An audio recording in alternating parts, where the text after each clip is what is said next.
The reality of our creation is that we are put here for a very short period of time. It appears that we have hours, and hours become days, and days become weeks, and weeks become months and years, and we can put a measure on the time that we've been given, but the reality is that it's very, very minimal. If you look at the scientists' understanding of the world, they say that the world has been around for billions of years. And if you take a 50, 60, 70-year-old lifespan, put it on top as a numerator, and divide by even a billion, you get 0. So essentially, our existence is extremely short.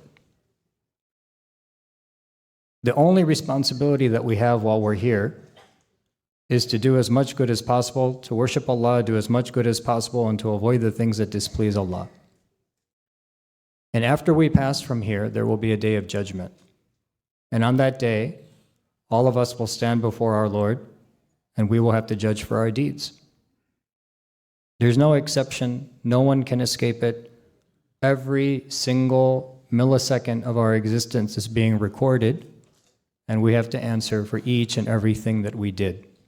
What we said, what we did, how we spent our time, how we behaved, all of it will be judged. That judgment will occur after this world is wrapped up and folded away.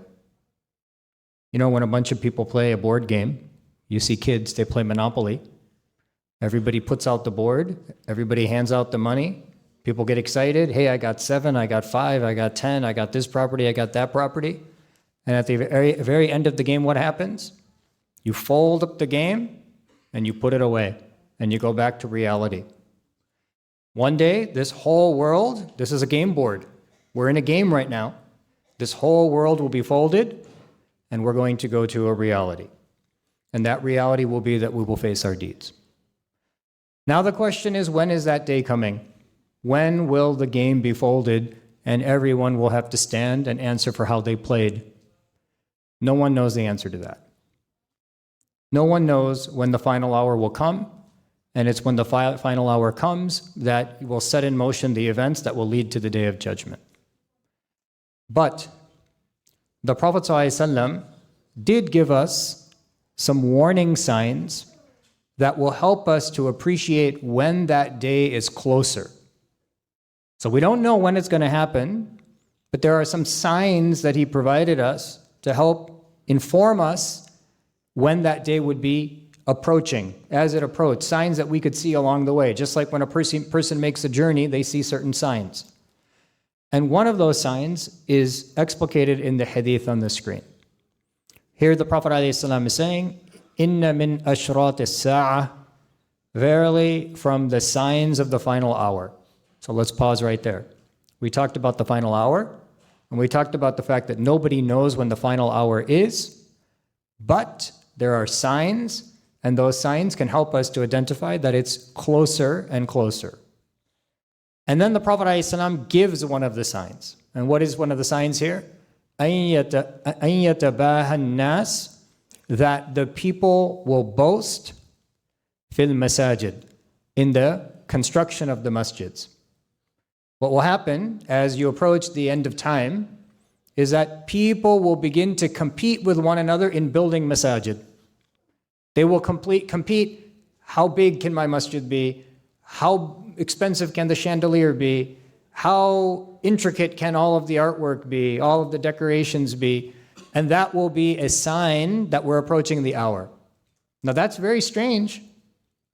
Why would a sign of the end of time be the building of masjids?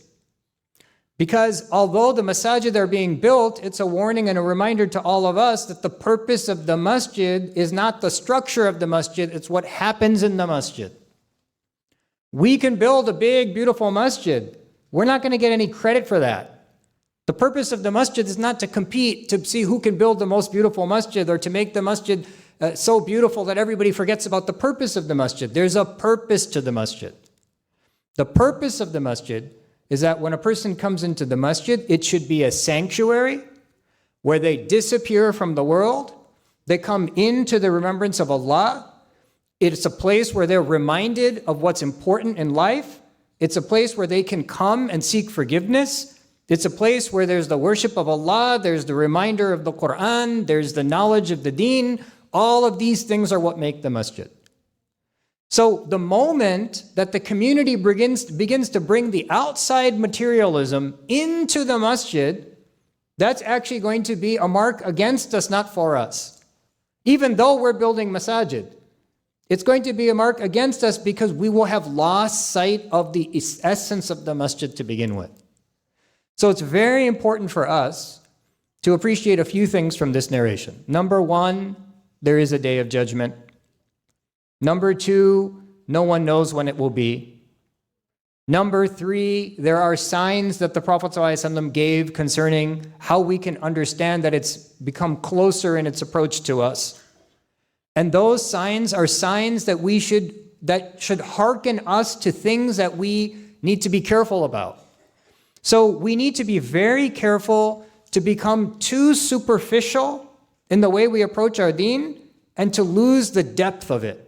Meaning the depth of the deen is what? Look, honestly, if we all asked ourselves a very simple question, would you rather pray in the most beautiful masjid, 2023 masjid of the year, just make an example, the 2023 masjid of the year, or would you rather pray in the Prophet ﷺ's masjid at the time of the Sahaba where the roof literally was 7 feet high? You could put your hand up and touch the roof at that time, and there was no lighting, it was just dark, it was a palm fiber roof, and we know from narrations that there were occasions when it rained and Prophet ﷺ would make sujood and there would be dirt that would be on his forehead because of the fact that the ground was wet.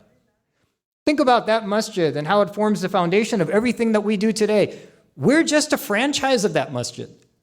We're a franchise of that masjid. Every masjid on the planet is essentially like a franchise trying to mimic what was happening in that masjid. And subhanAllah, we would trade our lives to be able to pray in that masjid at that time. But what was the power of that masjid? Was it like the castles of Rome? Was it like the castles of Persia? No. No, they didn't. They could have, said that the Prophet ﷺ could have taught the Sahaba that they needed to do this. But what was it? What made that masjid so high? What made that masjid so grand? What made that masjid one that was established with the foundation? There was taqwa in that masjid. The people were really focused on Allah subhanahu wa ta'ala. They didn't come in and look at this and that and get distracted by this and that. They were facing the qibla and their attention was totally on Allah subhanahu wa ta'ala. So we should not lose the essence of our deen. The essence of our deen is Allah. The masjid is the place to worship Allah. We don't come to the masjid to be impressed by something that is present in the dunya because we know that the dunya is passing. We come to the masjid to be impressed by the fact that we can connect with Allah. Because who are we and how great is Allah? Think about it. How many opportunities are present in the world around us? I could run around and collect a bunch of pieces of paper which have numbers on them. Or I could run around and collect a bunch of possessions. Or I could run around and build myself, the perfect abode. But if I didn't connect with Allah, then I lost the essence of who I was and the greatest opportunity that was present before me because that was the only real opportunity that I had. Everything else is going to come and go.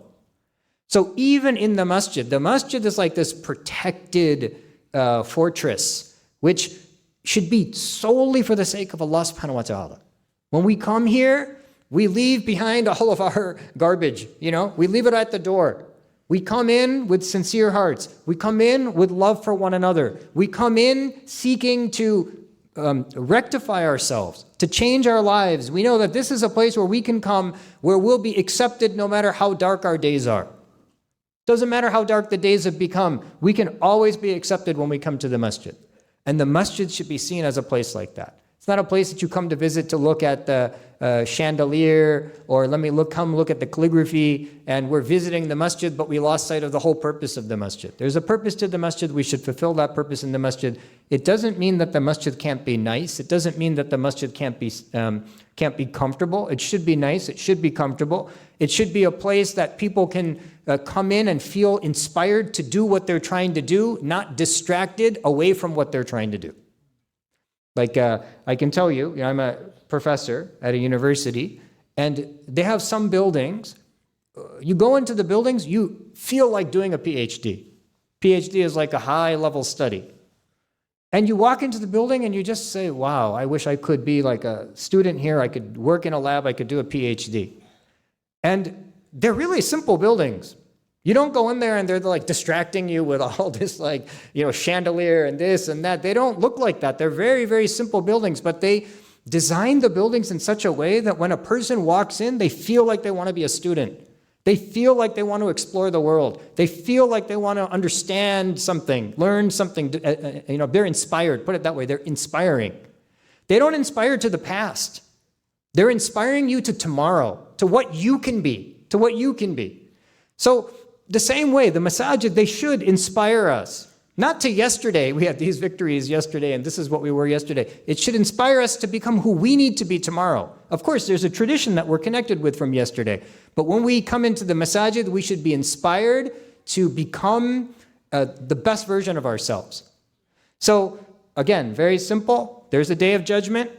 We don't know when it's coming, but we know that there's some signs, and the signs are a type of warning. And we should be careful about those warnings and try to take the message that the Prophet ﷺ is delivering, which is that the masajid should be places purely for the sake of Allah. There should be no other intention in coming to the masjid except that I'm bringing myself to connect with Allah and to rectify myself of the deeds that have distanced me from Allah.